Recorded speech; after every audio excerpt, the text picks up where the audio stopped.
Lena, a brave young Comanche girl, was left broken and uncertain after a brutal raid that cost her leg and shattered her spirit. The settlers who attacked her people left behind nothing but devastation, yet Lena's greatest struggle was the belief that she could never recover. But with the help of Hank McAllister, a quiet blacksmith, Lena's resilience sparked a transformation no one saw coming as she took her first steps towards reclaiming her strength. And when the chief himself handed her his sacred bow, Lena proved that no hardship, no matter how great, could ever define her. Justice had been served, and her true journey was just beginning. Lena had always been a symbol of vitality in her tribe. From the moment she could walk, she ran, faster than any of the boys, a blur of energy and grace. Her family was well respected, known for their courage in battle and their unshakable bond to the land. Her father was a leader, her mother a healer, and Lena was poised to follow in their footsteps, a young warrior with a future as bright as the sun. Her days were spent riding through the vast plains, learning the ancient ways of her people, and practicing with the bow, her arm growing stronger with each shot. Lena had dreams of becoming a warrior like her father, defending her people from any threat that dared approach. She imagined herself standing tall among the tribe's greatest fighters, her name spoken with reverence. But all of that changed in the blink of an eye. It was a day like any other, the sky a wide expanse of blue, when the settlers arrived. Lena had heard stories of them, how they cut down the trees and poisoned the rivers, but nothing had prepared her for the chaos that descended upon her home. It was not a battle between warriors, but an ambush, unexpected and savage. The settlers moved quickly, their numbers overwhelming. They set fire to the village, and in the confusion, Lena's world shattered. In the frenzied moments that followed, Lena was struck. The pain was like nothing she had ever known, a searing, suffocating force that stole the breath from her lungs. She felt her body give way, as if the very earth beneath her feet had turned to sand. When she looked down, her leg was gone, torn apart by the violence of the raid. A wave of darkness followed, the kind that comes when you realize you can no longer stand. Her vision blurred with the tears that stung her eyes, and she could hear nothing but the pounding of her own heartbeat. She had always been strong, always been fast, always been proud, but now she was broken. The days that followed were a blur of pain, confusion, and an overwhelming sense of loss. She couldn't walk, she couldn't run. How could she be the warrior she had always dreamed of being if she couldn't even stand? Her spirit seemed to crumble with each passing moment, the weight of her new reality pressing down on her like a boulder. Lena's family tried to comfort her, but nothing could ease the deep ache within. The girl who once raced across the plains was now bound to the ground, a shadow of who she had been. The world outside, once full of promise and opportunity, now seemed distant and unreachable. What was there for her now? As the sun set each evening, Lena would lie awake, staring at the dark sky, wondering if the future had anything left for her. Could she still be a warrior? Could she still fight for her people? Or had the dream of her youth been stolen in a single cruel moment? Her heart felt as if it had been ripped out, leaving behind nothing but emptiness. And as the days dragged on, the weight of that emptiness seemed to grow, heavier and more suffocating. She didn't know if she would ever find the strength to rise again. Hank McAllister was not a man known for his words. He lived on the outskirts of the small town, surrounded by the clang of his hammer striking iron, the heat of the forge filling the air, and the quiet solitude of his workshop. His reputation, however, was known far and wide. A blacksmith of extraordinary skill, his work was sought after by those in need of the finest tools and weapons. Though he rarely spoke of his past or his thoughts, his craft told the story of a man who had mastered his art to the finest detail. Hank had heard whispers of the young Comanche girl, Lena. He heard how the settlers had come, how the raid had left her broken, her spirit torn. He heard of her bravery, how she had fought even in the face of her own injury, determined not to yield to the pain that had taken away her leg. Though he was a stranger to her, something in her story struck a chord within him. The idea came to him one evening as he sat by his forge, the flickering flames casting shadows on his workbench. He had seen people suffer before, seen them lose limbs in battle or accident. But this was different. He could not shake the image of the girl, once vibrant and full of life, now bound to a world without motion, her dreams broken by the cruelty of fate. Hank was not a healer, nor was he a warrior, but he was a blacksmith, and he knew that metal, strong, unyielding metal, could be shaped into something that could give someone back a part of themselves. The idea of creating a prosthetic, something that would allow Lena to walk again, run again, perhaps even fight again, began to take root in his mind. He worked in silence, his hands moving with the precision that only years of experience could bring. The forge crackled with life as he heated the iron, shaping it with careful strokes. Each strike of the hammer was deliberate, each bend of the metal a step closer to the impossible. He had never made a prosthetic before. He had never needed to. But as he shaped the pieces, he began to see the potential in his hands, the possibility of crafting something not just functional, but beautiful, a piece of art that would give Lena her strength back. The design was unlike anything he had ever attempted. A strong, sturdy frame that would bear her weight, with joints that could move as fluidly as the human leg. He worked late into the night, using every scrap of metal he had, every tool at his disposal. Each piece was carefully crafted, welded together with precision and skill. He had no guarantees that it would work. He was venturing into unknown territory, his hands guided only by his belief in the girl's strength and his desire to help. When the prosthetic was finally complete, it was an intricate, delicate piece of engineering. The metal gleamed in the light of the forge, but it was more than just a tool. It was a symbol of resilience, of the bond between those who understand what it means to overcome, to rebuild, to rise from the ashes of defeat. It was Hank's gift to Lena, though he would never say so aloud. The act of making it was enough. The knowledge that it might help her find her way back to herself was enough. With the prosthetic ready, Hank knew that his work had only just begun. He didn't know how Lena would react. He didn't know if the prosthetic would work as he hoped. But he did know one thing. It was a chance for her to reclaim the life that had been stolen from her. And that, he thought, was something worth fighting for. Without a word, Hank packed up the prosthetic and set out for the village, determined to deliver his creation to the girl who had captured his heart with her courage. What she did with it, how she would respond, was uncertain. But in that moment, as the sun began to set and the cold wind whipped through the trees, Hank felt a rare sense of hope stir within him. The days stretched on, each one blending into the next as the seasons began to change. Hank McAllister worked relentlessly, hammering and shaping, welding and testing. His hands, calloused and worn from years of craftsmanship, now moved with a purpose far greater than any task he had ever set himself to. Every stroke of the hammer, every adjustment to the prosthetic, carried a weight beyond the metal itself. It was more than just an object. He was crafting a lifeline, a chance for Lena to reclaim a piece of her future. Lena, on the other hand, was torn between doubt and hope. She had heard stories of the blacksmith's work, of the wondrous things he had forged with his hands, but the idea of such an invention, something that could replace her lost limb, felt unreal.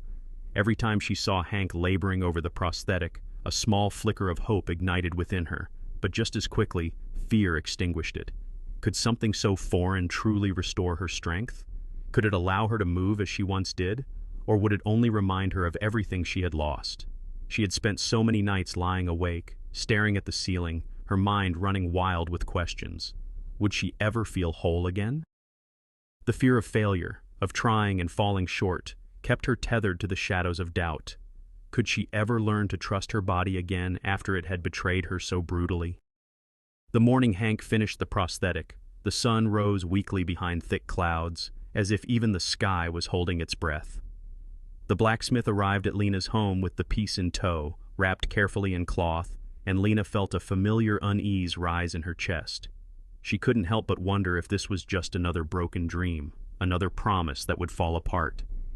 Yet, as Hank set the prosthetic before her, her gaze shifted. For the first time in weeks, she felt the stirrings of something she hadn't allowed herself to feel in a long while. Hope. The blacksmith said nothing, simply motioning for Lena to sit. She could feel the weight of his quiet resolve, his faith in her, but her own uncertainty was like a mountain standing between her and the chance to heal. She stared at the prosthetic, touched it with hesitant fingers. The metal was smooth, its structure strong but flexible, its design surprisingly elegant. Yet it was nothing like the leg she had lost. It felt foreign, almost alien. Lena closed her eyes, her breath slow and deliberate, trying to steady the storm within her. She remembered the warriors of her people, the strength they carried, the way they rose again after every defeat. This was not just about her own struggle, but about her ancestors, their spirits, and the pride of her people. She could not let fear dictate her fate. Taking a deep breath, Lena slid her foot into the prosthetic. The weight was strange at first, the sensation foreign. She could feel the metal beneath her skin, the pressure of the mechanism as it shifted to fit her leg. Her heart raced. It wasn't perfect. It couldn't be. But the fact that it was here, that it existed, was already a victory in itself. Hank stood to the side, watching with the patience of someone who understood the struggle of change.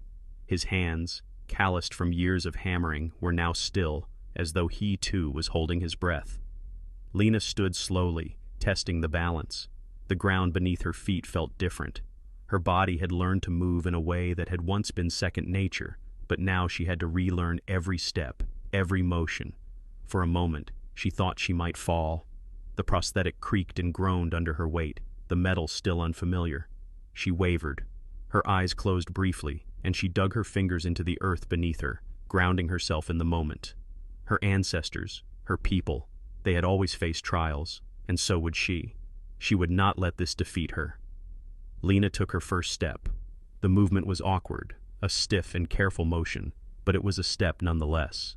She stood upright, her gaze forward, determined not to let the fear take hold again. Each subsequent step was more sure, more confident. It was painful, yes, and her body trembled under the strain, but she kept going, step after step. Her body was learning to trust the new part of her, to find its rhythm again. Then, almost without thinking, she began to walk faster. A jog, tentative but freeing, the kind she had once done so effortlessly. It wasn't the same as it had been before, but it was something. The wind blew through her hair, the sun kissed her face, and in that moment, Lena realized that her leg, no longer the reminder of her defeat, had become the symbol of her fight, of her resilience, of her survival. She stopped, breathing heavily, but her heart was light. Her eyes locked with Hank's, who gave her a quiet nod, a simple acknowledgement of the battle she had just won. Lena had taken back a piece of herself, one step at a time. There was no turning back now. She wasn't just a survivor of what had happened to her. She was a warrior again, whole and unbroken. The earth beneath Lena's feet was familiar, yet her steps were different now. Each footfall was stronger, more deliberate, as though the ground itself had recognized the shift within her. The prosthetic, once a symbol of uncertainty and fear, was now a trusted companion, guiding her forward. She moved with a quiet resolve, the weight of her journey heavy on her heart, but light in her stride. Her body had healed, yes, but more than that. Her spirit had begun to heal too. As Lena approached the camp, the familiar sights of her people, her tribe, came into view. The sound of drums echoed through the air, the steady rhythm of their beat carrying the pulse of life itself.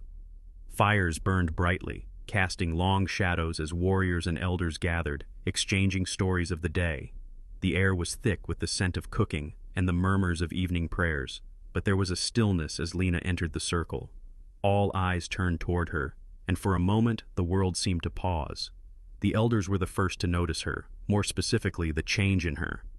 It had been a long time since any of them had seen her walk, let alone stand so tall. Her eyes, once clouded with doubt, now gleamed with determination. There was a fire in her that had not been there before. They saw not just the young girl they had known, but the warrior she was becoming. The chief, an elder whose hair was streaked with the silver of many winters, watched Lena intently. His gaze held no pity, only respect. He had feared for her once, worried that the loss she had suffered might have extinguished the spark that had once burned brightly within her.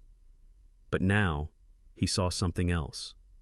The quiet, unshakable strength that comes from surviving the darkest of trials and emerging into the light. He stepped forward, his moccasins soft against the earth. The gathering fell silent, awaiting his words. The chief's presence was commanding, yet his voice was as steady and calm as the river that ran through their lands. He reached for his bow, its length carved with the intricate patterns of their ancestors. This bow was more than a weapon. It was a symbol, a testament to the strength and honor of the warrior who wielded it. It had been passed down through generations, from chief to chief, each one bearing its weight with pride. As the chief extended the bow to Lena, his weathered hands steady despite the years, his voice rang out clear and firm. "You have walked through fire," he said, his eyes meeting hers with an understanding that only those who have known hardship can possess. "Your spirit has been tested, and you have risen. You are no longer the girl who once feared the future. You are one of us." Lena felt the weight of his words settle deep within her chest. The bow, a gift of immeasurable meaning, was now in her hands. She had known this moment was coming, though she hadn't allowed herself to fully believe it until now. She could feel the eyes of the tribe upon her, but they weren't filled with pity. No, there was admiration in their gaze. They had seen her struggle, and now they saw the strength she had found in herself. She closed her fingers around the bow, the wood smooth and strong, like the land from which it had come. The weight was both comforting and empowering, and for the first time since the raid, Lena truly felt the stirrings of something that had long been buried, the sense of belonging, of purpose, of kinship with those who had walked this earth for countless generations. The chief's eyes softened, his face breaking into a rare smile. "Your journey has only just begun, Lena," he said. "Now you walk with us, not just as a survivor, but as a warrior. The path ahead will not always be easy, but I have no doubt you will walk it with the same strength you've shown us today." Lena nodded, the weight of the bow heavy in her hands. She could feel the pulse of the tribe in the rhythm of her heart, and with each breath, she knew that her place among them was no longer in question. She was not defined by the leg she had lost, but by the spirit that had refused to break. As the sun began to dip below the horizon, casting a golden light over the gathered tribe, Lena raised the bow high. The chief's words echoed in her mind, and with them, she felt something deep inside shift. The fires of her spirit had been kindled once more, and they would burn brightly for the journey ahead. The evening sky was vast, painted with hues of orange and red, and as Lena stood among her people, the weight of the bow now felt like the weight of her destiny. She had been broken, yes, but now she was whole, stronger than before, and ready to face whatever lay ahead. Her journey had only just begun.